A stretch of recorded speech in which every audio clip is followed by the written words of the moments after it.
Teman-teman ada yang merasa bingung. Oke. Jadi topik yang akan kita bahas hari ini adalah terkait dengan hypothesis testing ya. Jadi setelah belajar tentang confidence interval ya, jadi kan sebenarnya ceritanya adalah bahwa di dalam inferential statistic ya, kita itu ada dua metode. Pertama itu yang menggunakan confidence interval dan yang kedua ini adalah menggunakan hypothesis testing. Inti daripada inferential statistik adalah kita ingin mengambil suatu kesimpulan terkait dengan populasi dengan menggunakan data sampel. Kita sudah belajar salah satu metodenya ya, yang sebelumnya confidence interval, di mana ketika kalian penasaran terkait dengan misalkan ya rata-rata populasi, kalian bisa mendevelop atau menciptakan satu interval dugaan kalian. Oh, kira-kira rata-rata populasi ini ada di antara sekian sampai sekian. Nah, itu adalah salah satu metode untuk kalian mengambil inference terkait dengan populasi. Nah, metode lainnya yang akan kita bahas adalah terkait dengan hypothesis testing. Jadi ini definisi ya, kalian akan menguji sebuah pernyataan atau klaim dengan menggunakan data-data yang ada. Oke, jadi misalkan ada orang memberikan klaim suatu klaim ya. Lalu kalian ingin menguji apakah klaim yang dia sampaikan itu memang didukung oleh data atau tidak. Nah, jadi kalian akan membutuhkan suatu prosedur untuk melakukan pengujian terhadap klaim tersebut. Nah, untuk melakukan pengujian terhadap klaim tersebut, tentu kalian perlu bukti-bukti dong, ya. Sehingga ketika bukti-bukti yang kalian kumpulkan itu ternyata mendukung klaim orang tersebut, maka kita bisa eh, dengan yakin bahwa menyatakan bahwa data yang ada itu memang mendukung klaim orang tersebut. Oke, jadi inti daripada hypothesis testing adalah kita ingin melihat apakah dari bukti-bukti yang ada itu cukup kuat atau kita bicara secara statistik itu signifikan atau tidak mendukung klaim orang tersebut. Oke, jadi seperti biasa kita akan sering mengenal istilah parameter dan statistik ya. Sebagai kalau parameter itu kan yang measurement yang kita ambil dari population, sedangkan statistik itu yang kita ambil dari sampel. Oke, terkait dengan hipotesis. Hipotesis itu kalau kalian ingin melakukan prosesnya, step pertama itu adalah kalian harus melakukan desain terkait dengan hipotesis. Oke, jadi ketika kalian melakukan desain hipotesis, itu ada dua hipotesis yang kalian buat. Oke, kita sebut sebagai null hypothesis dan alternative hypothesis. Untuk null hypothesis itu kita notasikan sebagai H0 biasanya.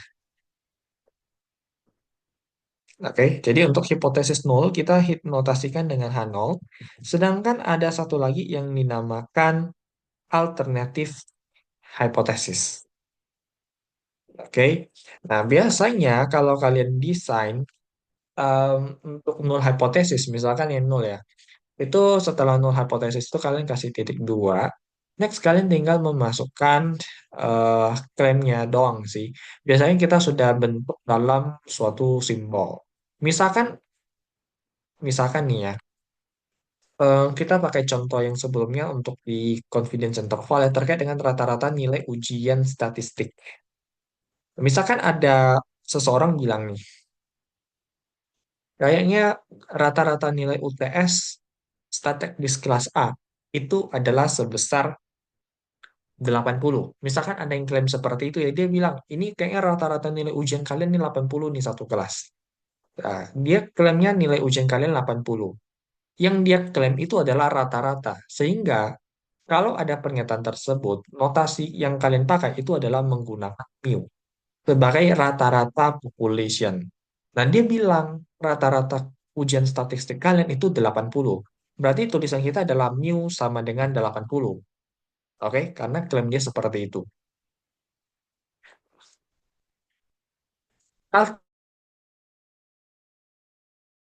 Alternative hypothesis itu adalah klaim yang bertentangan dengan H0. Oke, jadi kalau orang itu bilang rata-rata kalian itu 80, berarti lawannya adalah rata-rata kalian tidak sama dengan 80 kan? Maka kita bisa menulis mu tidak sama dengan 80. Oke, jadi Ini adalah cara kalian untuk melakukan desain hipotesis, entah itu adalah null dan alternatif hipotesis. Cuman perlu diperhatiin bahwa kalau yang penggunaan apa namanya tanda tanda sama dengan ini ya, itu dia sudah ada pasangan-pasangannya. Biasanya seperti itu. Jadi contohnya ya, kita kan ada kayak sama dengan itu pasangannya sama tidak sama dengan. Kemudian nanti kalian akan ketemukan ada yang lebih dari sama dengan, itu pasangannya dengan kurang dari. Kemudian yang kurang dari sama dengan itu pasangannya sama lebih dari. Intinya adalah bahwa di dalam null hypothesis, dia itu statementnya ada selalu notasi sama dengan. Entah itu sama dengan, lebih dari sama dengan, atau kurang dari sama dengan. Intinya nanti HA itu tinggal melawan dia doang. Kalau sama dengan, dia tidak sama dengan. Kalau lebih dari sama dengan, berarti dia kurang dari. Kalau nolnya kurang dari sama dengan, berarti dia lebih dari. Itu cara kalian melakukan desainnya doang sih. Kalau ada yang bingung, silahkan ditanyakan.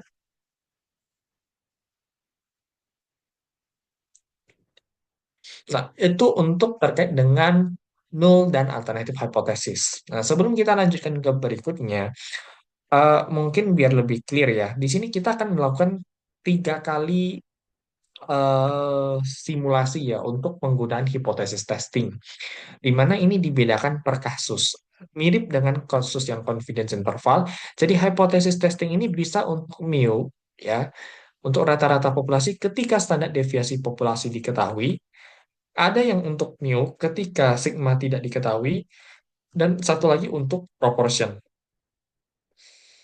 Oke, nah kita mulai dari yang kasus pertama terkait dengan hipotesis untuk rata-rata populasi ketika standar deviasi populasi diketahui.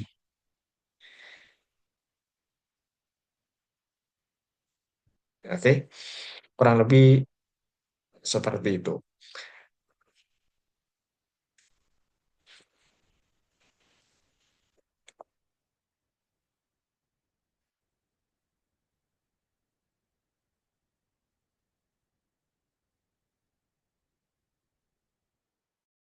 Oke, jadi kurang lebih seperti ini ya. Ada orang klaim, katakan ketua kelasnya, dia klaim nih rata-rata ujian kalian 80. Berarti dari klaim dia, kita tadi desain hipotesisnya adalah seperti itu. Itu step pertama. Nah, untuk menguji klaim dia, kalian kan kumpulkan data kan? Nih, katakan kalian mengambil sampel seperti ini nih. Ini skor yang kolom Q, ini adalah data populasi, ini adalah data sesungguhnya. Full satu kelas. Nah, cuman kan seperti biasa, kalian biasanya tidak punya data population, jadi kalian ambil sampel. Katakan ini sampel dari 20 orang ya. Ini sampel dari 20 orang, kalian hitung ya. Jadi logika pertama untuk menguji klaim dia adalah kalian cari sampel, kalian hitung rata-rata sampel kalian.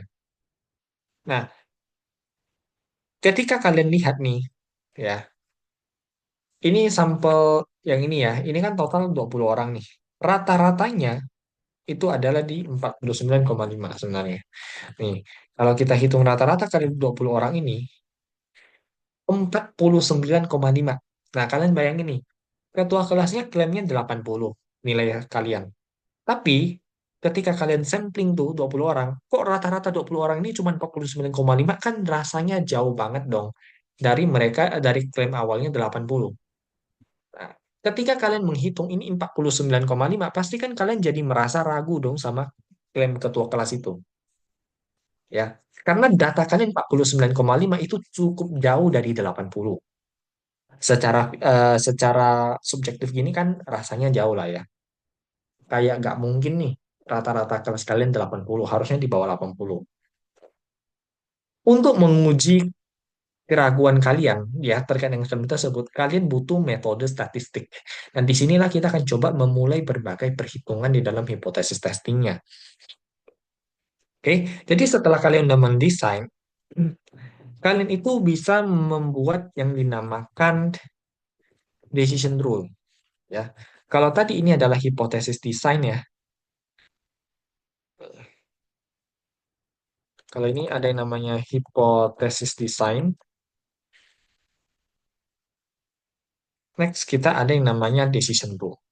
Decision rule ini akan memberikan panduan kepada kalian kalian bisa tolak H0, kapan kalian tidak bisa tolak H0. Ingat ya, yang kalian ngetes, yang kalian tolak atau tidak tolak itu H0, bukan HA-nya. Nah, jadi decision rule ini akan menjadikan panduan bagi kalian dalam mengambil keputusan.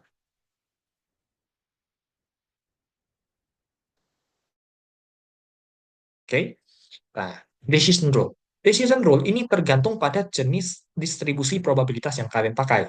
Ya, karena pembahasan pertama kita adalah terkait dengan hipotesis testing untuk mu ketika standar deviasi populasi diketahui, maka kita akan menggunakan set.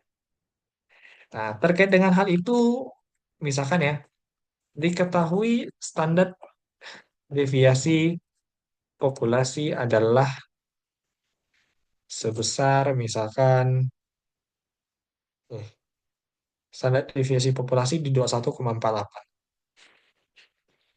21,48.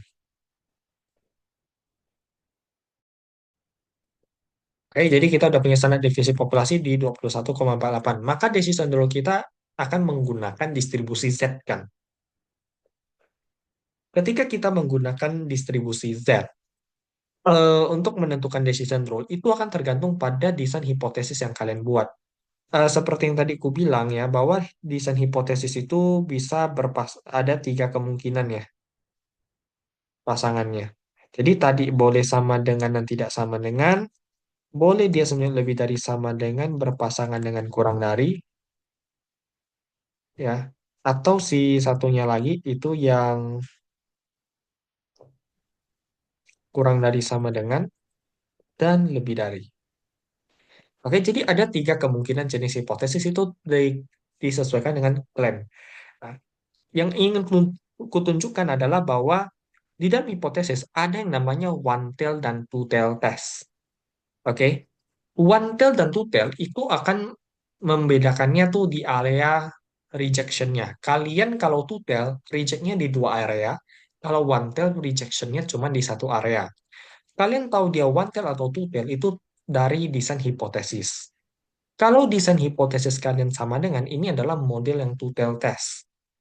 Ya, karena kalian klaimnya adalah sama dengan 80. Kalau nilainya jauh di bawah 80 atau jauh di atas 80, kan kalian bisa tolak dia. Maka penolakannya ada di dua sisi. Boleh ke kiri dari 80 atau ke kanan dari 80. Itu logikanya. Nah, ada yang namanya one tail kan. One tail itu dipecah dua, ada yang left tail, ada yang right tail. Jadi ada yang tes ke sisi kiri, ada yang tesnya ke sisi kanan. Nah, kalau yang tes sisi kiri itu adalah desain hipotesis yang seperti ini. Ya, karena Hanolnya klaimnya ke 80, maka kalau memang angkanya jauh di bawah 80 kan kita bisa tolak Hanol. Oke, begitu juga dengan logika yang di model right. Nah, karena kasus kita, klaim dari ketua kelas adalah nilai statistik kalian di 80, berarti ini kan adalah model yang two-tail. Sehingga area penolakan itu ada di kedua sisi, boleh kiri, boleh kanan. Area penolakan ini, kalau secara kurva, ya, itu secara visualisasi kayak gini. Dia di ujung kanan dan ujung kiri itu adalah wilayah penolakan. Nah, ini kan wilayah penolakan tuh ada areanya kan, mau lebar atau enggak. Itu bisa kalian tentukan. Oke? Nah, bisa luas areanya tuh cuman kayak gini, sekecil ini untuk kalian tolak. Atau kalau kalian mau makin besar pun bisa. Jadi misalkan di sini ya. Ini kan ada pembatas nih.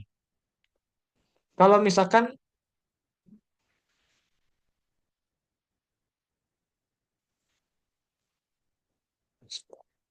Nah, misalkan kalian mau area rejectionnya lebih luas nih. Misalkan dari sini ya, dari sini itu udah bisa reject. Itu tuh bisa. Jadi tergantung kalian mendesain. Lalu pertanyaannya, apa yang menentukan lebar area rejection? Nah, itu ada nanti kalian mengenal istilah significance level. Significance level itu biasa kita notasikan dengan alpha. Ya. Jadi ada yang namanya level of significance atau significance level. Itu notasinya adalah alpha. Alpha itu adalah probabilitas kalian reject H0 padahal H0-nya itu benar. Oke, jadi alpha itu seringkali dikenal juga dengan istilah type 1 error. Probabilitas kalian reject H0, padahal H0 itu benar. Ya, jadi itu adalah suatu kesalahan. Nah, jadi apa yang akan menggovern wilayah ini itu ditentukan oleh si alpha. Alpha yang kita pakai itu biasanya seringnya tuh kayak 1%, 5%, atau 10%. Itu yang lebih sering dipakai. Nah, jadi katakan di contoh kita, significance level kita katakanlah ambil di 5%, ya, atau 0,05 ya. Itu significance level. Karena kita akan melakukan two-tail test, maka significance level ini harus dipecah dua. Kiri setengahnya, kanan setengahnya. Karena 5% pecah dua, berarti wilayah kanan itu di 2,5%, wilayah kiri 2,5%. Oke, kira-kira seperti itu. Ya, jadi ini aku untuk kasih tahu kalian dulu terkait dengan significance level. Pendekatan yang kalian pakai di dalam decision rule itu ada dua jenis. Ada yang menggunakan p-value approach, ada yang menggunakan critical value approach. Ya, p-value approach ini keputusannya nanti adalah reject H0 jika p-value itu lebih kecil daripada significance level atau lebih kecil daripada alpha ya. Sedangkan kalau kalian menggunakan critical value approach adalah kita reject H0 if ya tes statistik kita itu greater than critical value. Nah, untuk penjelasannya sebenarnya kayak gimana sih itu nanti kita akan masuk ke perhitungannya. Intinya ini adalah rule-nya. Boleh pakai pendekatan apapun terserah. Intinya kedua pendekatan ini pasti memberikan kalian satu kesimpulan yang sama. Kalau p-value bilang reject, critical value pasti reject. Ya, tidak mungkin mereka itu berbeda. Di sini ya, dalam kasus kita, kalau kalian mau menggunakan p-value approach, maka decision rule kita adalah reject H0 if the p-value is less than 0,05 karena alfa kita 5%. Oke, itu kalau kita pakai pendekatan p-value approach. Nah, kalau pakai critical value kan sesuai namanya jika tes statistik di atas critical value. Jadi, kalian itu harus mencari satu titik yang namanya critical value supaya luas di area sisi kanannya itu adalah sebesar alfanya. Alfa dibagi dua dalam kasus kita. Nah, jadi untuk critical value, kalian misalkan kita mencari critical value ya, kalian harus mencari tahu ini nih. Z alfa dibagi dua, karena kita itu kan dua sisi ya. Nah, Z alfa dibagi dua, berarti ini kan sebenarnya sama dengan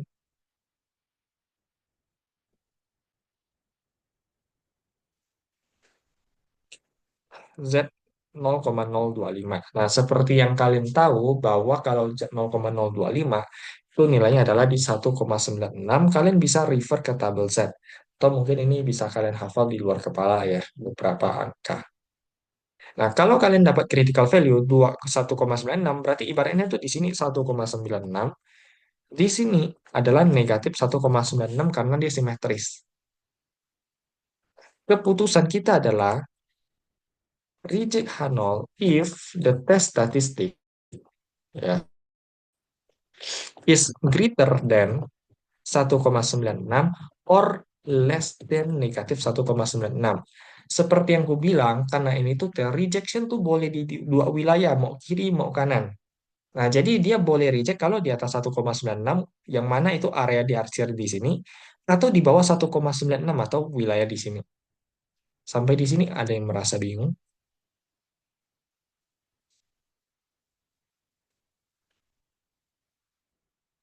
Kurang lebih seperti itu. Ya, jadi ada hypothesis design, kemudian kalian sudah membuat decision rule. Ya. Nah, next kita akan mencoba melihat ke yang namanya tes statistik. Oke. Nah, untuk tes statistik ini kita itu bisa melakukan di sinilah kita akan melakukan berbagai perhitungan sebenarnya. Sekarang kita itu kan bicara terkait dengan rata-rata ya, rata-rata populasi. Dan karena kita tahu standar deviasi populasi, maka kita masih menggunakan Z distribution. Oke. Nah, untuk perhitungan tes statistiknya, rumusannya itu adalah Z sama dengan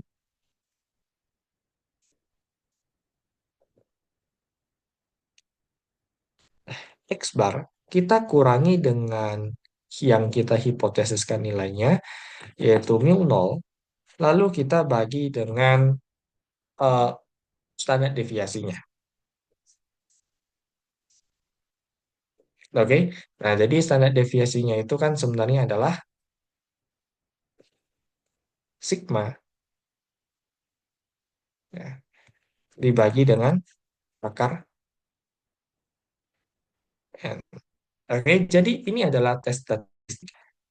Kalau kita melakukan pengujian terkait dengan eh, rata-rata populasi. Oke, kalau ada yang bingung, silakan ditanyakan aja. Nah, kalau kalian lihat dari tes statistiknya ini, ada beberapa informasi yang perlu kita cari tahu. Terutama adalah seperti kayak X bar, sigma, dan N ya. Itu harus kita cari tahu. Nah, tadi kita kan pas ngambil sampel 20 orang. Ya. Ketika mengambil sampel 20 orang itu kan kita sudah hitung tuh rata-ratanya. Ternyata di 49,5 tuh rata-ratanya. Jadi dari tes statistik ini kita bisa coba tulis ya.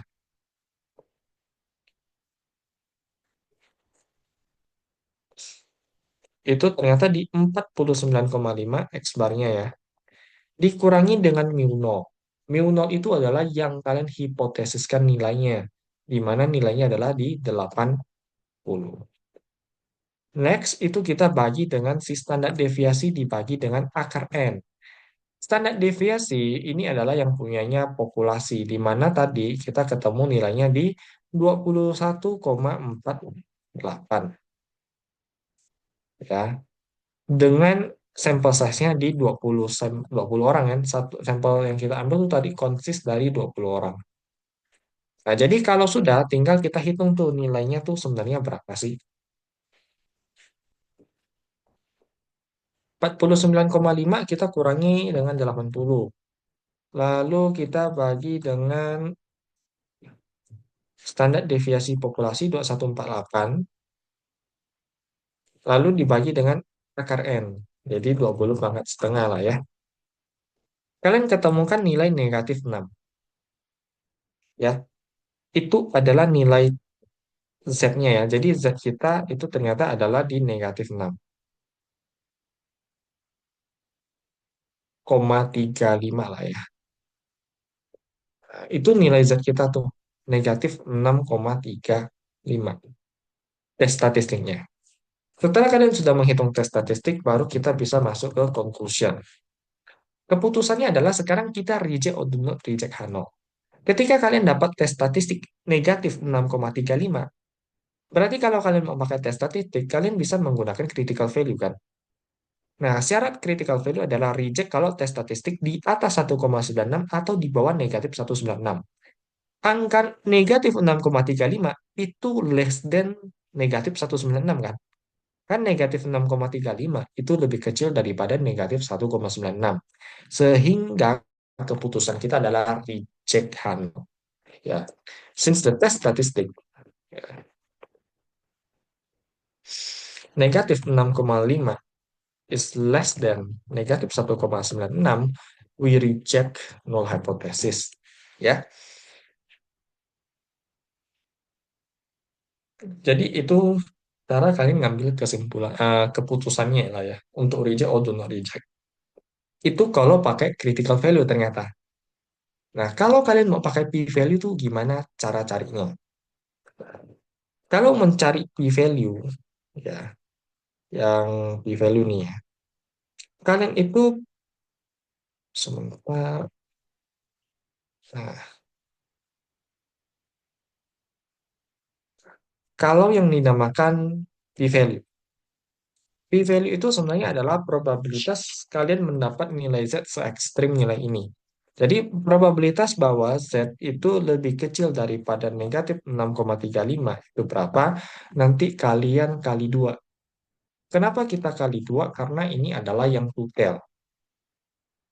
Oke, nah silakan teman-teman refer ke tabel Z. Cari berapa sih berapa sih probabilitas kita mendapat nilai Z di bawah negatif 6,35. Kalau kalian lihat ke tabel Z yang ini, ya, ini adalah tabel Z nih ya.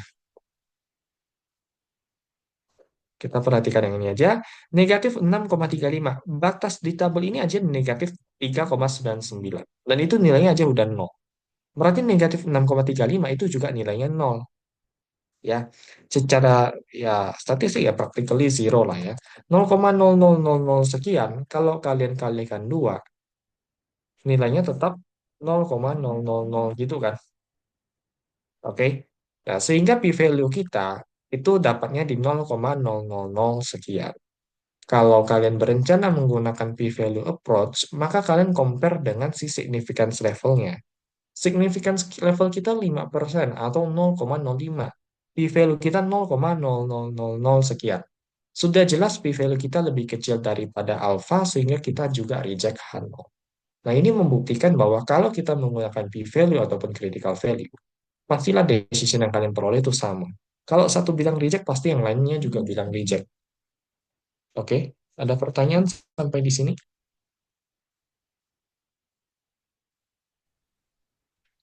Kak mau nanya kalau misalnya 0,05 itu dari mana sih? Oh, biasanya soal tuh udah bilang duluan, kalau nggak kalian tentuin sendiri. Untuk significance levelnya ya.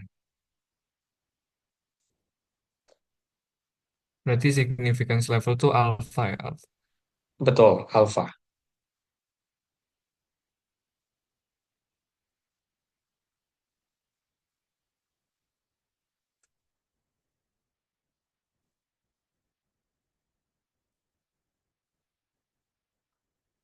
Oke ya. Jadi kita kembali, kalau kita reject H0, ya, berarti memang betul. Sebenarnya rata-rata ujian kalian itu tidak sama dengan 80. Ya. Jadi klaim si ketua kelas ini tidak didukung oleh data.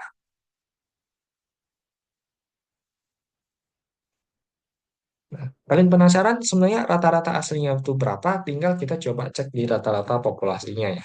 Jadi kalau kita cek data rata-rata populasi, ternyata rata-rata populasi itu 55,5. Jadi memang betul klaim ketua kelas 80 itu salah.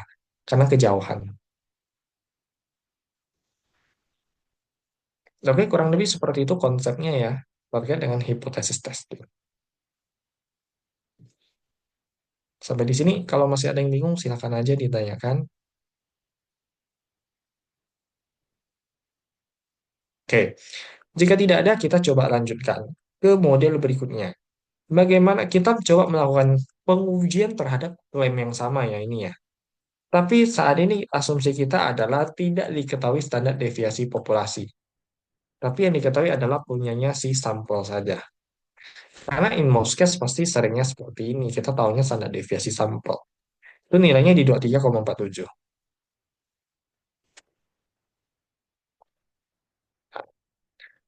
Seperti biasa, ketika kalian tidak tahu standar deviasi populasi, kita replace dengan sampel. Kita tidak boleh menggunakan eh, set distribution lagi. Tetapi kita akan menggunakan students distribution. Dan mungkin sebelum kita melakukan pengujian kayak gini, penting untuk diperhatiin tentang asumsi normalitas ya. Jadi kita harus mengasumsikan memang data nilai ujian kita itu terdistribusi secara normal.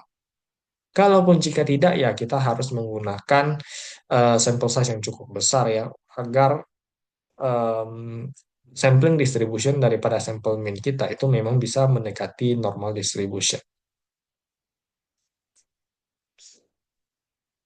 Nah, sekarang kita akan lihat yang kalau testing untuk mu, tetapi si sigmanya tidak diketahui.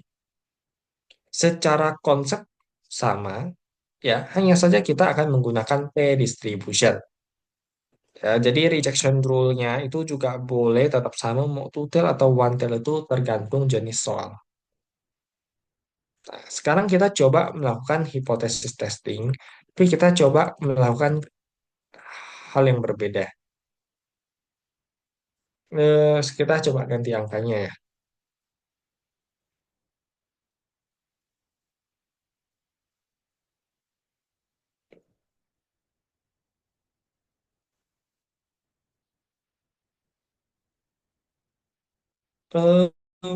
Misalkan nih ya, kita itu tidak mau lagi ada klaim dia adalah sama dengan 80.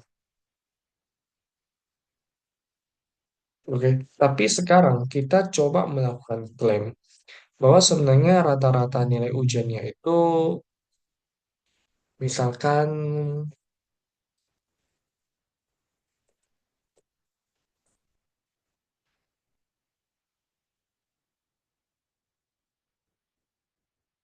kita coba tes di bawah 50 ya. Ini cuma untuk simulasi doang. Ada orang klaim bahwa rata-rata nilai ujian statik base kelas A ini di bawah 50. Diketahui standar devisi sampel di 23,47. Nah, tinggal kita coba melakukan desain hipotesis. Kalau dia melakukan klaim, ternyata nilai ujian kalian itu di bawah 50, berarti desain hipotesis kita itu adalah H0, mu itu lebih dari sama dengan 50, dan HA-nya itu menjadi kurang dari 50. Oke, jadi kurang lebih seperti itu. Kalau ada statement seperti ini, kita tuliskan ke dalam model hipotesisnya. Ya, next kita berangkat ke decision rule. Karena sudah tahu kita ya bahwa kita tidak menggunakan standar normal karena tidak diketahui standar deviasi populasi, maka kita akan menggunakan T-distribution. Untuk terkait dengan decision rule pun terserah kalian mau menggunakan critical value maupun p-value. Cuman biasanya lebih gampang tuh menggunakan critical value. Ya, nah kita akan coba menggunakan critical value approach. Asumsikanlah significance level 5% lagi ya. Significance level kita tetapkan di 5%. Maka kita bisa coba melakukan mencari critical value-nya. Terkait dengan critical value, berarti ini kan akan nanti menggunakan T-distribution. Sehingga notasi kita adalah berapa sih, ini kan sebentar ya, kalau dia desain hipotesis seperti ini, berarti ini kan adalah pengujian ke sisi kiri, left tail test tadinya. Ya, nah left tail test ini berarti kita harus mencari tahu berapa kan nilai T supaya luas di ujung kurva dia pada saat degrees of freedom-nya sama dengan n-1 itu berapa gitu loh. Jadi contoh ya, mungkin secara penulisannya biar kalian nggak terlalu bingung, ini nanti adalah ada alpha dibagi dua pada degrees of freedom tertentu. Dan sebenarnya notasinya seperti ini. Berapakah nilai T supaya luas di ujung sisi kirinya itu sebesar alpha dibagi dua pada saat degrees of freedom-nya sama dengan n-1. Sekarang tinggal kita tulis ulang ya. Jadi negatif T alpha dibagi 2 berarti kan 0,025 ya. Karena 5% dibagi 2. Kemudian ada yang namanya DF, Degrees of Freedom. Degrees of Freedom pada student distribution adalah sebesar n-1. Karena sampel size kita di 20 orang, 20 kurang 1 itu adalah 19. Berarti kalian harus mencari tahu di tabel T. Berapakah nilai T supaya luas ujung sisi kirinya yang 0,025 pada saat degrees of freedom-nya 15. Cara carinya gimana? Kalian hanya bisa mengandalkan tabel ini ya, student distribution.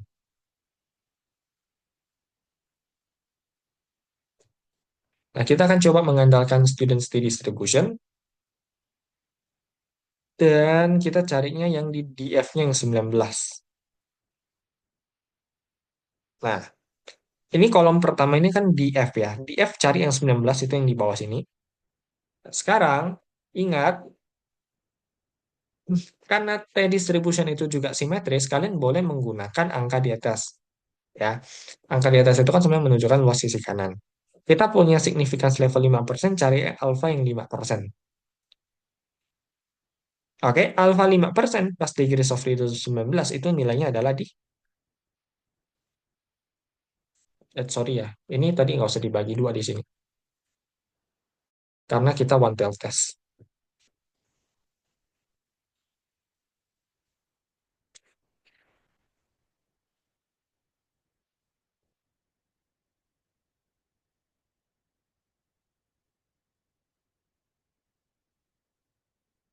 Ntar kita coba define ulang ya. Minus T per alpha, minus T alpha ya. Minus T alpha pada saat degrees of freedom tertentu, itu sama dengan minus T 5% pada saat degrees of freedom-nya 19. Nah, harusnya kayak gini ya, karena kita kan one tail tadi. Nah, dia 19, alfanya 5%, itu nilainya 1,729. Berarti ini adalah negatif 1,729. Ini untuk critical value-nya. Sehingga kita bisa bilang decision rule kita adalah reject H0 if the test statistic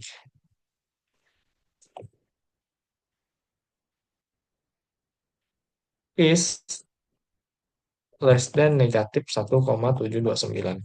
Ada yang mau ditanyain sampai di sini?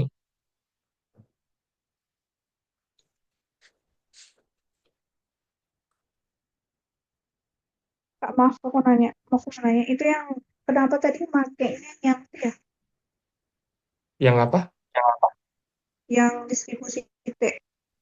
Oh, oke. Distribusi T itu karena kita standar deviasinya pakai yang sampel. Oke. Oh, berarti kalau pakai populasi ya Z. Yes, benar. Kalau populasi kita pakai Z. Oke, makasih Kak. Yo, oke.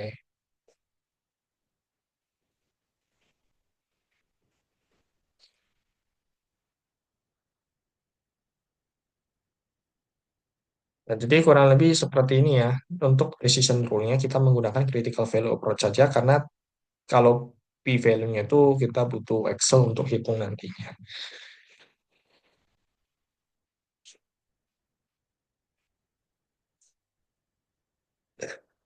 Oke, jadi decision rule-nya sudah ada, maka kita bisa lanjut ke tes statistiknya lah ya untuk kita hitung. Nah, untuk tes statistiknya, ini kan kita sudah jelas lah ya. Kita tadi udah menggunakan p-distribution. Jadi rumusan tes statistiknya itu 11-12 lah ya. Jadi rumusan tes statistiknya itu adalah T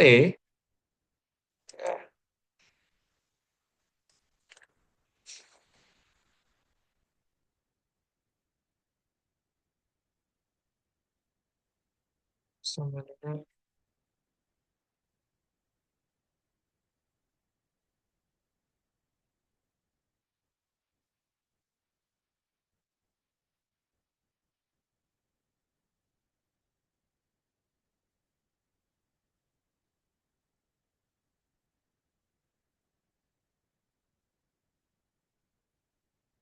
Nah, jadi ini adalah formula tes statistik kalau dia menggunakan t-distribution.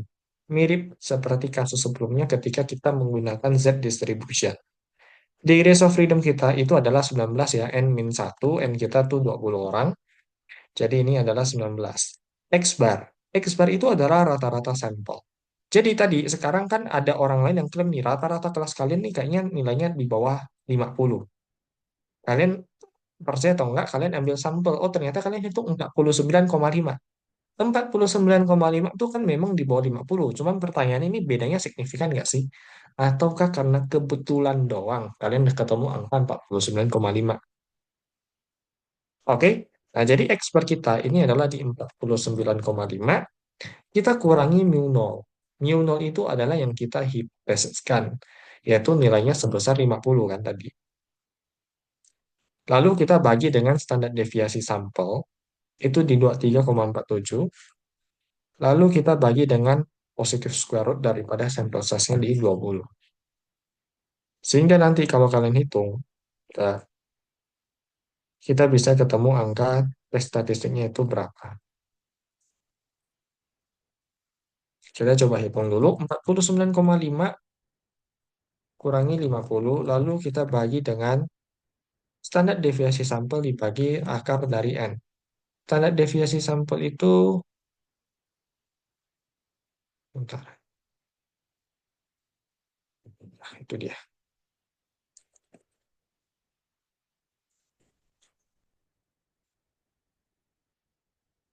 Jadi sigma, jadi ini adalah kita menggunakan si standar deviasi sampel, lalu kita bagi dengan akar N, jadi 20 pangkat setengah ya.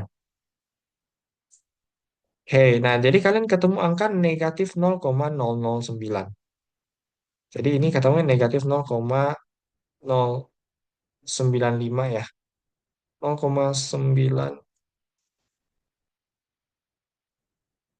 aman.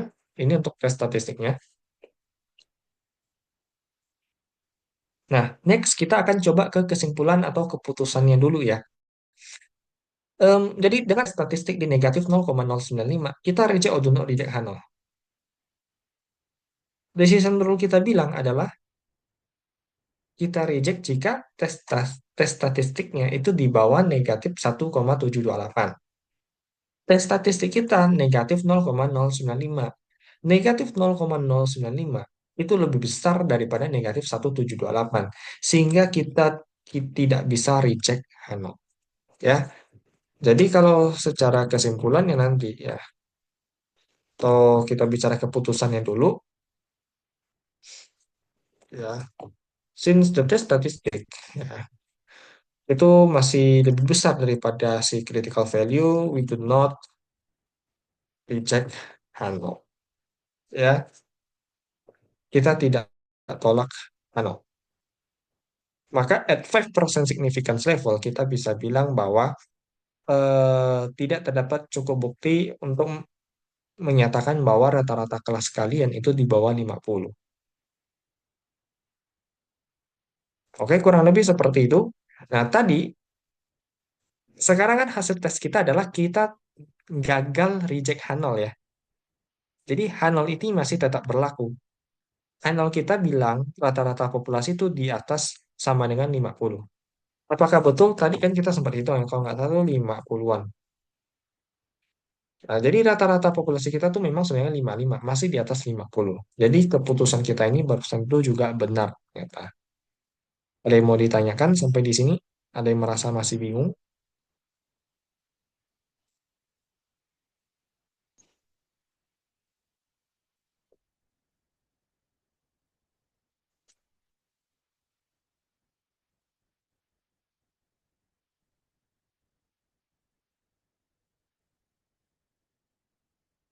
Oke, jadi kurang lebih seperti itu ya. Jadi sebenarnya apa namanya cara kalian melakukan hipotesis testing ya. Jadi di sini aku kasih contoh ya.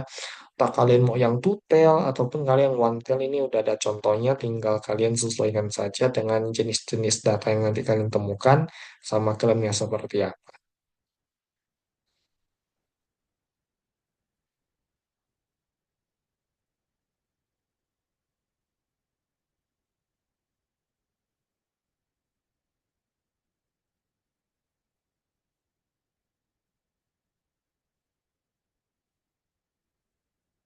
Oke, next jika tidak ada yang mau ditanyakan, maka sebenarnya konsep tentang hipotesis testing untuk rata-rata ketika sigma tidak diketahui dan tidak diketahui itu sudah beres sebenarnya.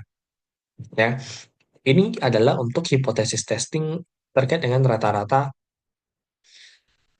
populasi. Oke, jadi kalian tuh pengen menduga rata-rata populasi, tetapi tidak ada cara kalian untuk memastikan sebenarnya kalian tuh benar atau tidak ya. Tapi yang jelas chance kan benar itu lebih besar ya dengan menggunakan ukuran statistik seperti ini.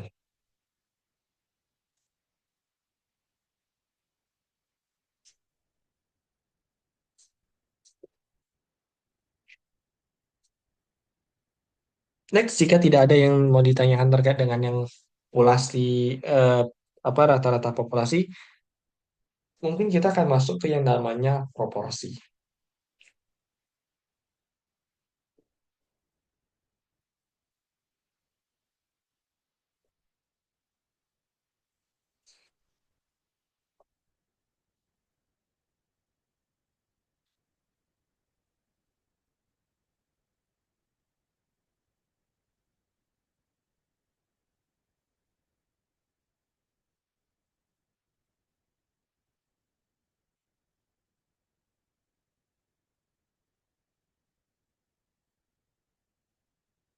Oke, next.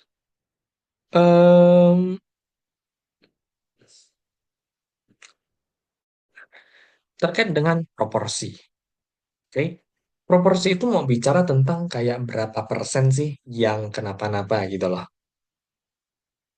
Oke, jadi intinya proporsi itu terkait dengan persentase-persentase seperti itulah ya. Nah, kalau kita aplikasikan lagi ke dalam contoh soal kita yang sebelumnya masih terkait dengan ujian, katakan ya, seseorang mengklaim,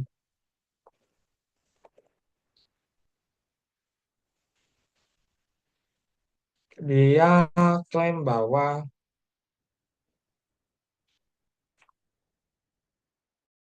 sebentar, ini kalau klaim ya. Nah, kalau terkait dengan klaim ini ya, jadi sebenarnya klaim yang soal ini kita rencananya bikin adalah orang tuh lulus atau tidak lulus ya. Jadi ini adalah untuk nilai-nilainya, nol itu berarti orang itu tidak lulus mata kuliah ini, satu itu berarti dia lulus mata kuliah tersebut. Kurang lebih seperti itu. Nah, katakan ada salah satu orang ya, dia klaim ya bahwa lebih dari 40% mahasiswa lulus kelas teknis. Jadi ada satu orang klaim bahwa lebih dari 40% mahasiswa kelas ini itu lulus lulus ya stateknisnya. Ini adalah klaim terkait dengan proporsi kan berapa persen orang yang kenapa-napa. Nah, untuk klaim terkait dengan hipotesis testing untuk terkait dengan proporsi populasi, kita itu selalu menggunakan Z distribution. Ini kasusnya kan sama kayak yang kasus sebelumnya tuh yang confidence interval ya. Di mana ketika kita melakukan confidence interval untuk population proportion, kita itu selalu menggunakan Z. Karena alasannya adalah ketika kita melakukan sampling ya untuk cari proporsi itu biasanya sampel size itu udah cukup besar. Oke. Nah, sekarang seperti biasa ya basic step dalam melakukan hipotesis testing adalah melakukan desain hipotesisnya. Itu jangan lupa. Nah, sekarang ada mahasiswa klaim bahwa nilai proporsi mahasiswa yang lulus itu di atas 40%. Berarti yang kita hipotesiskan itu adalah P, bukan mu. P itu adalah proporsi populasi. Katanya lebih dari 40%, berarti lebih dari 0,40 ya. Kurang lebih desain hipotesis kita akan seperti ini. Arnold bilang probability-nya, bilang proporsinya itu kurang dari sama 40%, kalau yang HA itu di atas 40%. Ini untuk desain hipotesisnya. Kalau ada yang masih merasa bingung, silahkan ditanyakan.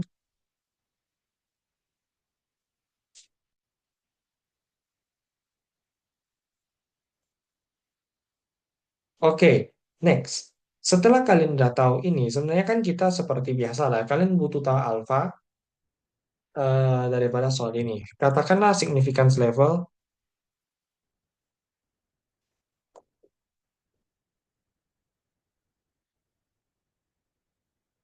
di 5% ya significance levelnya. Nah, kalau dia 5%, berarti wilayah rejectionnya itu hanya di satu. Karena ini adalah one tail test kan dari desain hipotesisnya. Dan kita rejectnya cuman hanya di sisi kanan doang. Ya, jadi sisi kanan ini kalau di sini kan ilustrasi alfa dibagi dua kalau kita two tail. Tapi karena ini full one tail, berarti ini akan jadi alfa. Sehingga kalau kita bicara terkait dengan decision rule-nya, oke, kita itu harus mencari tahu dulu nilai Z-nya berapa kan.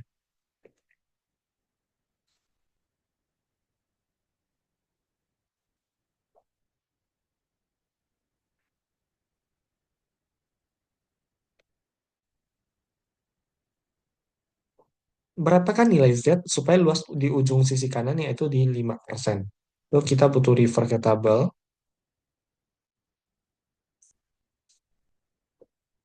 2,5% ya. 2,5% itu kalian boleh cek dari yang ini juga fine, sama-sama aja nih. Dua, sorry bukan 2,5% tapi 5% ya. Nah, 5% itu sekitar ini kan. 0,0495 sampai dengan 0,505. Berarti tengah 5% itu di antara mereka berdua. D itu ada di row 1,6, kolom 4. Nah, ya. 164 dan 1645 dan 165. Berarti ya kurang lebih di 1645 lah ya nilai critical value-nya.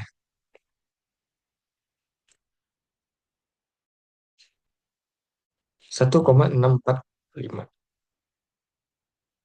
Jadi decision rule kita adalah reject Hanol if the test statistic is greater than 1,645. Oke, ada yang bingung, ada yang mau ditanyaan, silakan.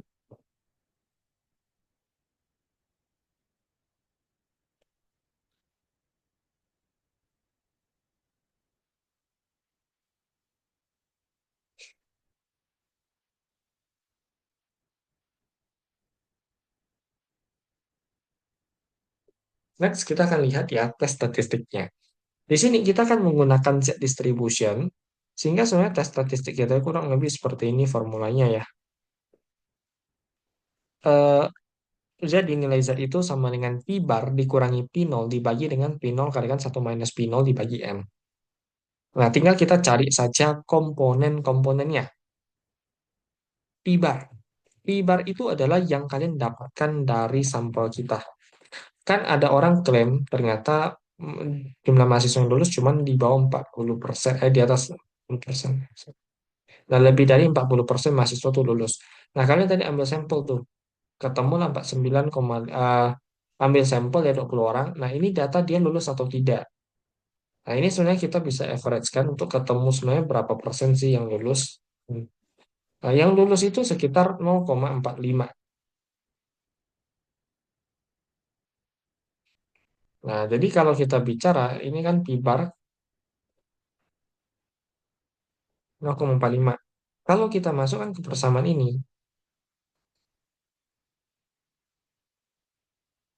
jadi seperti ini kan.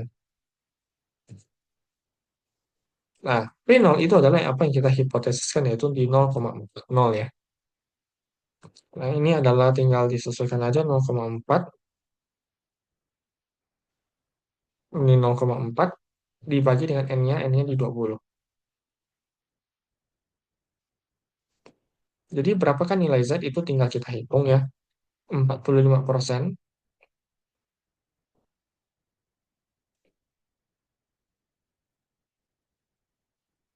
dikurangi 0,4.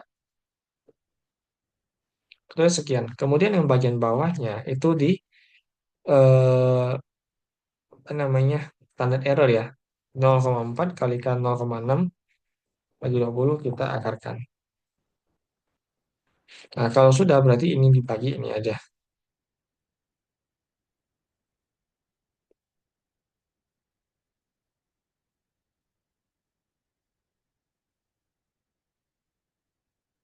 Ada pertanyaan sampai di sini?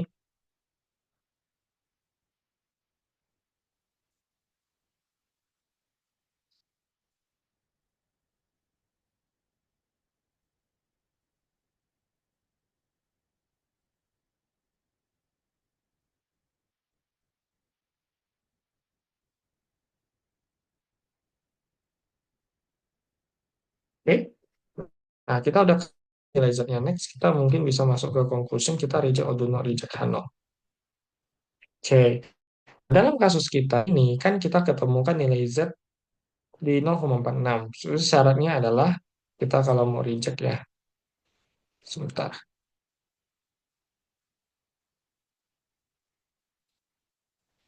Oke, nah jadi kalau kita mau reject Hanol, syaratnya adalah kalau dia di atas 1,645. Cuma angka kita itu kan Z-nya cuma 0,46. Masih di bawah ini, jadi kita memang masih gagal reject Hanol. Ya.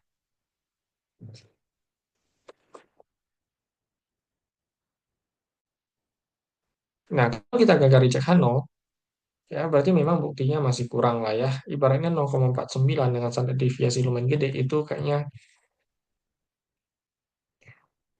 kurang akurat hitungannya. Oke, ada yang mau ditanyakan sampai di sini? Terkait dengan hipotesis testing untuk proporsi populasi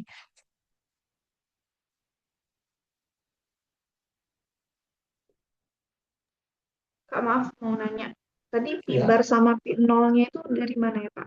Tahu? oke. Oke, boleh. Pibar, pibar itu adalah yang kamu hitung dari sampel yang kamu ambil. Jadi misalkan tadi mahasiswa statik bis satu kelas 60 orang, kamu kan ambil sampel 20 orang. Nah, dari 20 orang ini, itu berapa yang lulus sih? Berapa persen? Nah, itulah pibar namanya. Proporsi dari sampel kamu. Itu pibar ya. Kalau pinol, pinol itu yang kamu ambil dari desain hipotesis. Jadi desain hipotesis itu berdasarkan klaim. Kalau orang klaim lebih dari 40 kan lebih dari 0,40. Nah, jadi pinol itu ambil dari hipotesis, pibar itu ambil yang dari sampel yang kamu ambil. Kurang lebih seperti itu. Oke? Oke, Kak, makasih. Yuk. Kak, aku masih bingung di menentukan H0 sama HA-nya itu gimana sih maksudnya? Oke. Nah, jadi seperti yang ku jelasin tadi di awal, bahwa hipotesis desain itu ada tiga pasang kemungkinan. Sama dengan tidak sama dengan, lebih dari sama dengan kurang dari, kurang dari sama dengan lebih dari. Jadi ini udah berpasangan, ya. Jadi jangan kalian pisah-pisah campur-campur ya. Ini udah berpasangan. Udah pasti gitu ya udah. Betul. Tandanya udah pasti seperti itu. Nah, jadi cuman ada tiga kemungkinan desain, jadi kalian harus bisa menentukannya. Kita cek nih tadi yang proporsi. Proporsi ini ada orang klaim lebih dari 40% mahasiswa. Lebih dari itu kan berarti notasinya ini kan, lebih dari 40% 0,4. Berarti kalau lebih dari 0,4, berarti kan dia masuk tipe yang ini dong. Makanya hak nolnya itu yang kurang dari sama dengan. Jadi tinggal kalian tentuin kita nanti yang mana dong dari pernyataan itu. Sampai di sini gimana?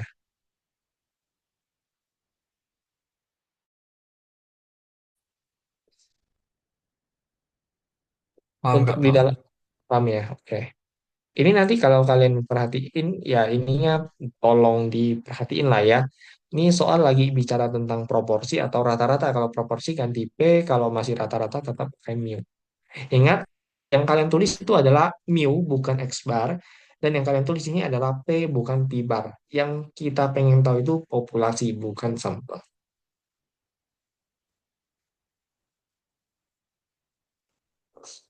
Oh ya, satu Oke? lagi sama kayak yang reject HO if the test statistic is greater than 1,645 itu maksudnya kan tadi kakak sebutin ada dua tuh, ada yang fair value approach sama critical value approach. Itu kita Iya. pilih bebas apa gimana maksudnya?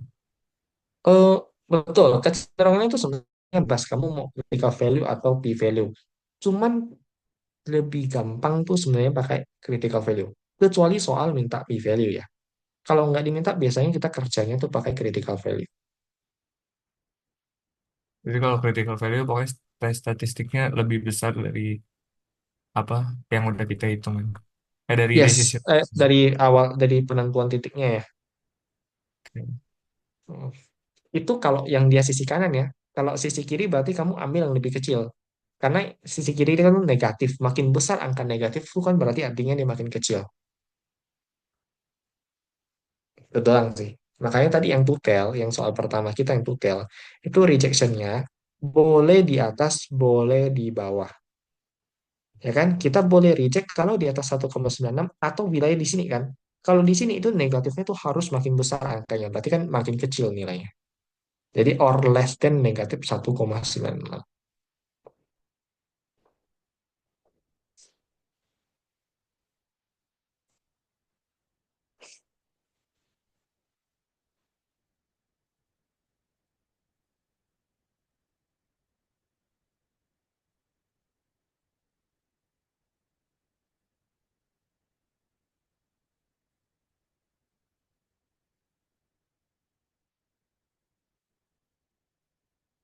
Next, ada lagi yang mau ditanyain tentang hipotesis di bagian mana yang masih cukup bingung untuk dikerjakan.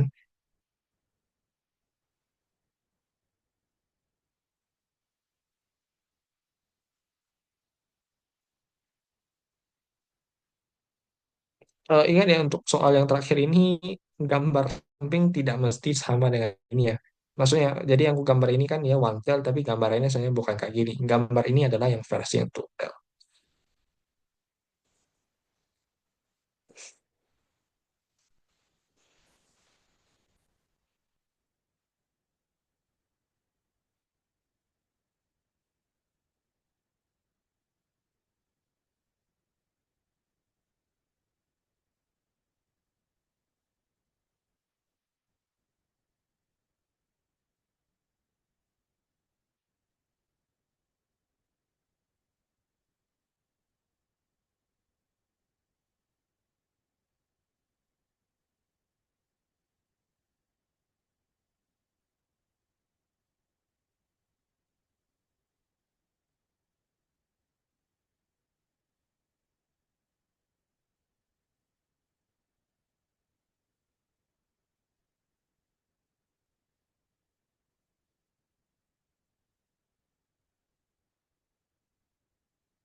Oke, aman. Ada yang mau ditanyain tentang hal ini terkait dengan hipotesis testing atau masih ada yang masih bingung?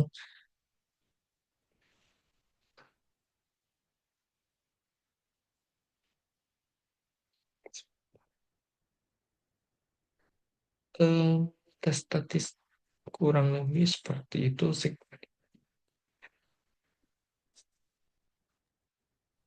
Kak, nanti dikirim filenya nggak, Kak? Nggak. Iya. Nanti dikirim filenya nggak? File ini. Bisa sih sebenarnya. Bisa.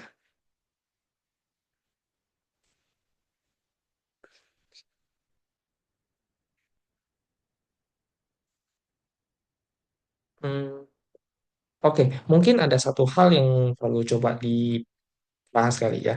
Mungkin terkait dengan pendekatan p-value kalau kalian menggunakan yang double T. Ya, tadi kan kita selalu menggunakan pendekatan critical value. Nah, bagaimana ceritanya kalau kalian ditanya yang p-value tapi pakai yang distribusi T? Jadi kita tadi di sini kan menggunakan distribusi T ketika kita menggunakan standar deviasi sampel ya. Dan kalian menemukan angka tes statistiknya itu di negatif 0,095. Itu tes statistiknya ya. Karena kita kan ujinya ke sisi kiri ya, maka wajar tes statistiknya itu negatif. Sekarang pertanyaannya, p-value-nya tuh berapa sih? Nah, cara mencari p-value di tabel T itu sama tabel Z itu beda ya.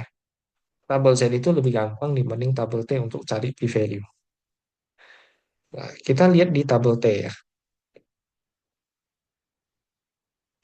T19. Nah, jadi kalau kalian baca ini, kalian tuh sesuaikan sama critical sama degrees of freedom-nya dulu. Nah, T19 itu kita dapat nilai tes statistik negatif 0,095. Sedangkan kalau teman-teman lihat di tabel, pada saat degrees of freedom 19, kalian lihat tuh angka-angkanya. Negatif 0,861, 1328, 1729, dan seterusnya di sini kan makin membesar ya. Seiring alfa semakin kecil, maka nilai tes startnya ini di sini makin besar. Kita ketemu angka negatif 0,095. Ingat ya, ini kalian boleh langsung ambil positive value-nya doang, karena ini kan dia menggunakan left tail, jadi wajar negatif angkanya seperti yang aku bilang di awal. Nah, jadi angka 0,095 itu berarti ke kiri dari 0,86 ini kan. Dia masih di bawah 0,86. Berarti nilai probabilitasnya tuh pasti di atas 20%. Ya enggak? Karena kalau alfanya tuh makin lama makin kecil, harusnya nilai testat itu makin besar. Tapi testat kita itu makin lama makin kecil. Berarti alfa kita tuh makin gede. Ya, jadi kalau misalkan kalian kerjanya manual, maka kalau kita bicara tentang p-value-nya, ya, p-value-nya itu adalah probabilitas kita mendapat nilai T19, ya, T19 itu di bawah negatif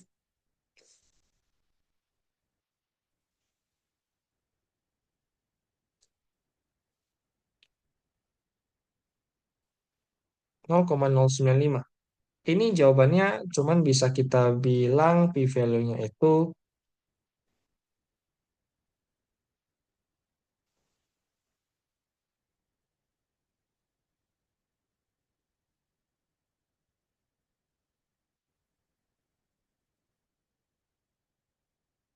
Ini jawabannya adalah kurang dari di atas 0,2 ya.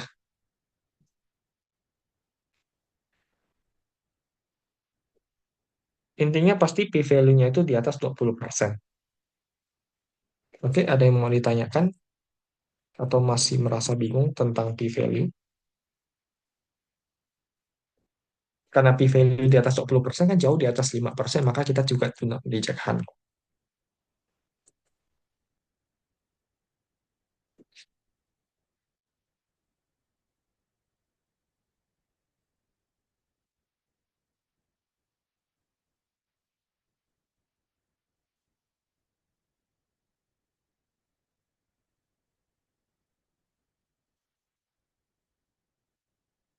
Nah, jadi aslinya sebenarnya p-value-nya di 46%, 0,46.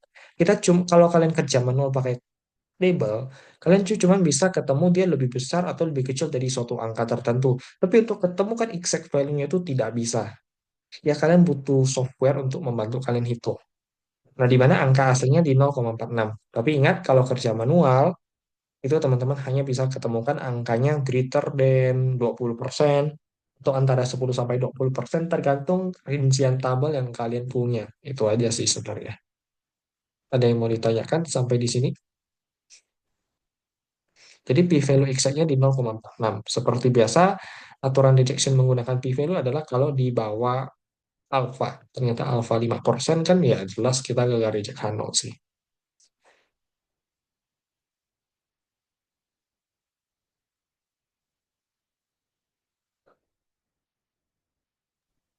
Kak, maaf mau nanya. Ya, Kalau ngelihat tabel Z atau tabel T itu, kalau ini ya, misalnya Z itu lebih dari gitu ya. Kalau misalnya kurang dari harus diubah dulu. Jadi kayak 1 minus perlu P Z kurang gitu. Gitu ya. Gimana? Gitu nggak sih, Kak? oh, oke. Eh, bisa seperti itu. Karena tabel, ya benar. Biasanya kan kalau kamu mau lihat ke sisi kanan, sorry. Ya, kalau kamu mau lihat ke sisi kanan itu kamu bisa balikkan jadi satu dikurangi probabilitas Z kurang dari sekian. Ya, karena tabel Z itu semua kumulatif dari kiri. Nah, jadi kalau kamu mau cari yang kuning, berarti kan satu kurang wilayah hijau. Jadi betul biasanya kita balik. Berarti kalau yang nggak dibalik itu ketika tandanya itu lebih dari gitu ya. Bukan, kalau nggak usah dibalik berarti dia tandanya kurang dari. Oh, berarti kalau Ya lebih kan? dari harus oh, Betul, kalau kalau lebih dari itu kamu balik. oke. Oke, Kak, makasih. Yo.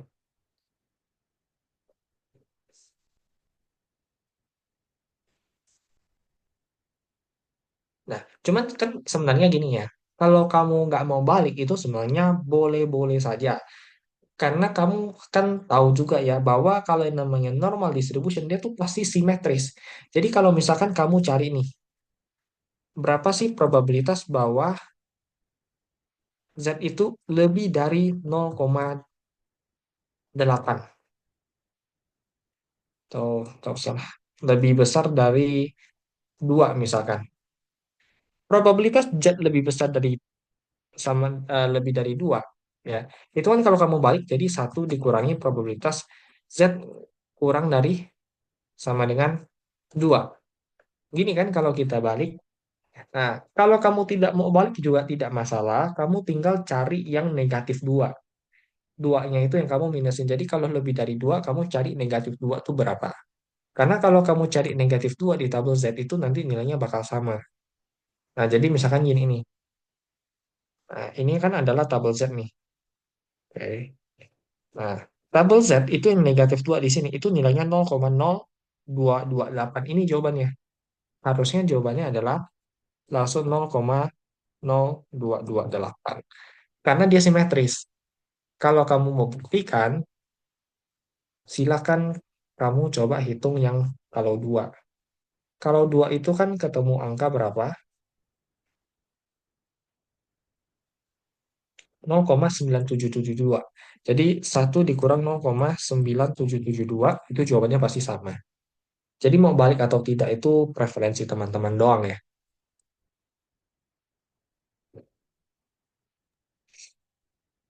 Oke, makasih Kak.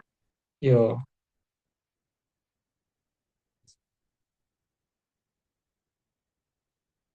Yang lain teman-teman silakan masih ada yang mau ditanyakan terkait dengan hal ini, bagaimana cara baca tabel.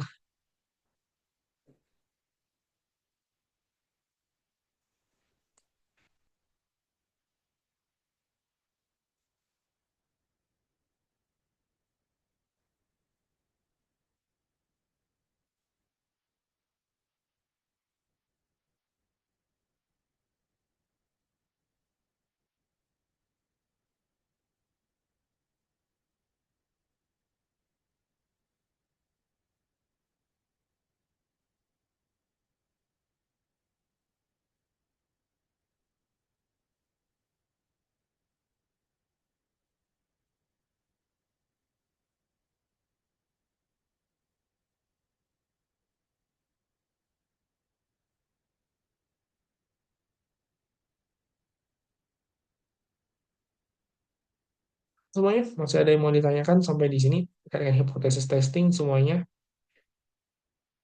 One tail, two test, one tail sama two tail tes ya. Kemudian null hypothesis, alternatif hypothesis, pakai distribusi Z atau T ya, seperti tadi ya. Mungkin ingat yang T itu kemungkinan tuh kita pakainya di yang rata-rata ya. Karena yang proporsi itu kita always pakai Z ya.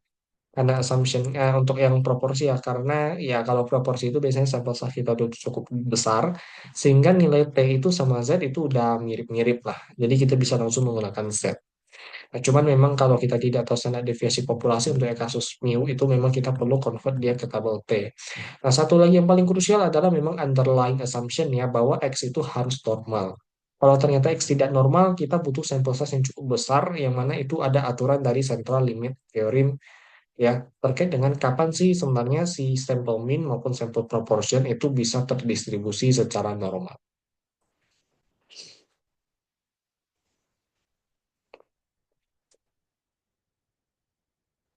Ada lagi teman-teman yang masih merasa bingung, ada yang mau direview materinya silakan.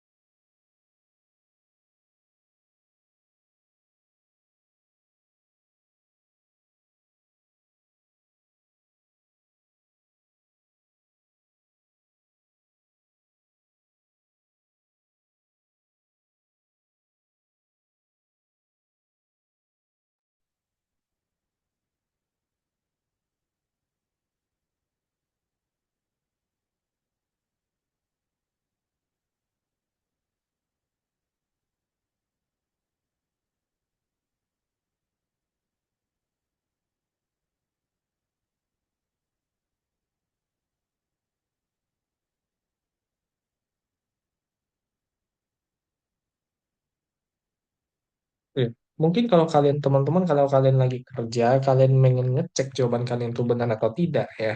Dari yang cara kalian kerja manual tuh di Excel kan ada beberapa fungsi ya untuk mencari tahu probabilitas Z maupun probabilitas D ya. Jadi kalau Z itu fungsinya adalah pakai norm ya. Kalau Z itu kan norm S sebenarnya. Jadi standar standar normal distribution lah. Ini ada yang this, ada yang inverse. This itu untuk mencari probability, inverse itu untuk mencari nilai Z.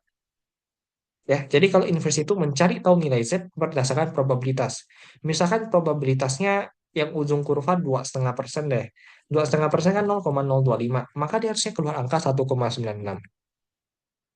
Oke, cuman dia selalu keluarkannya yang sisi kiri. Kalau sisi kanan mah kalian tinggal positifkan aja kan. Karena dia kan simetris. Itu cara kalian menggunakan norm S yang inverse. Nah, kemudian kalau kalian mau mencari tahu nilai probability-nya, kalau diketahui nilai Z-nya, misalkan berapakah probabilitas bahwa nilai Z di atas 1,96 atau di bawah lah ya, di bawah 1,96. Jadi misalnya 1,96 nih ya. Kumulatif kalian isi yes ya. Nah, jadi probabilitas yang dia munculkan di sini adalah kumulatif dari sisi kiri, sama seperti tabel.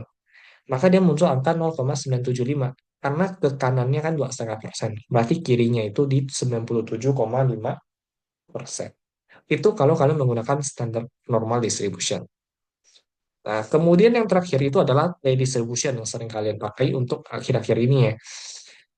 Nah, kalau ini TDIS itu banyak pilihan ya. Jadi TDIS ini sama untuk mencari tahu nilai probabilitas berdasarkan nilai T-nya berapa ya. TDIS itu ada yang TDIS biasa, TDIS tutel, TDIS rektel. Ini TDIS yang biasa tuh kasih kalian sisi kiri. Ini yang kalau dia khusus yang tutel, ini kalau dia ke sisi kanan. Itu fungsinya adalah mencari probability. Oke, nah tadi ada satu lagi T inverse. Inverse ini yang kebalikannya sama seperti yang kasus standar normal. Inverse dipakai untuk mencari tahu nilai T kalau kalian punya angka probability-nya. Nah, inverse ini yang left tail, two tail ini yang dua sisi langsung. Oke, itu aja sih mungkin yang bisa teman-teman pakai. Misalkan nih ya, kayak tadi nih, kita mencari tahu critical value. Berapakah nilai T supaya luas di ujung kurvanya tuh 5%. Nah, kalian tuh bisa menggunakan T. Karena ini kita perform ke sisi kiri, jadi kalian bisa pilih T-dis. Ya, sorry, pakai T inverse ya. Nah, kita menggunakan T inverse.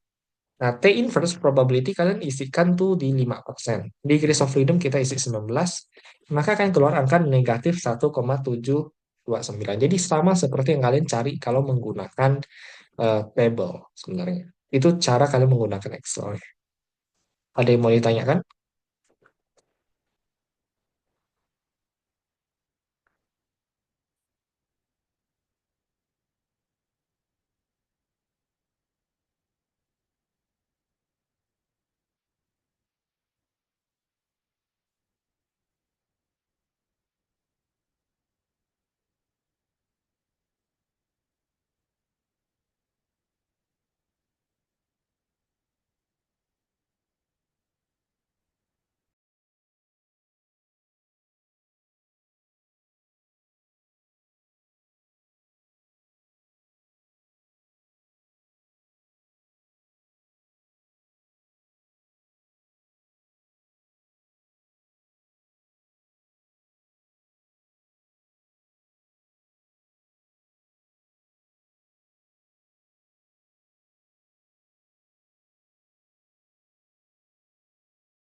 Baik, jika sudah tidak ada pertanyaan lagi dari teman-teman semua, mungkin untuk sesi akhir malam ini eh, kita sudahi ya. Untuk Kak Winarko, terima kasih sudah meluangkan waktunya untuk memberikan sharing ilmu pada malam hari ini, terutama untuk mata kuliah Statistika Ekonomi dan Bisnis pada malam hari ini. Dan untuk teman-teman semua, terima kasih yang udah join dan meluangkan waktunya untuk ikut Island pada malam hari ini. Untuk semua peserta boleh leave dari Zoom ya. Terima kasih banyak. Boleh melanjutkan aktivitas selanjutnya. Terima kasih. Wassalamualaikum warahmatullahi wabarakatuh. Ya, thank you semua ya. Assalamualaikum warahmatullahi wabarakatuh. Makasih banyak, Kak. Yo, sama-sama.